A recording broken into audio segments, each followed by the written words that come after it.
कसं पाणी घटलं हे काय नाव आहे आणि किती शेती आहे तुमच्याकडे? आणि माझं नाव आहे मुंजाजी केरबा क्षीरसागर.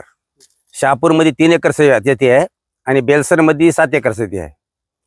तर तिकडे बोर मारून तिकडून पाणी इकडे आणले, 2 किलोमीटरवर पाणी आणले, तरी ह्या अवस्था झाली आहे. त्याचं काय करा, सगळे बोर मारून मारून परेशान झालो. आता इलाज नाही म्हणून सोडून दिली. काय करावं?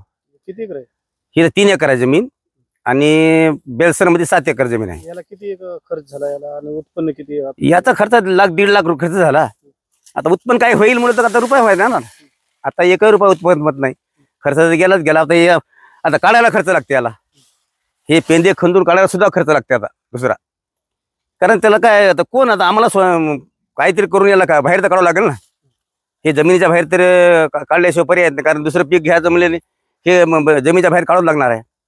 तर आता याला कमीत कमी 10,000 खर्च येते बाहेर काढण्याकरता. करणं, नांगरटी करणं, हे ते 12 भांड घेतात, ही खंदून काढावं लागते. हे असं निघत नाही ना. याला रोजदार लावून खंदून याला बाहेर काढावं लागते.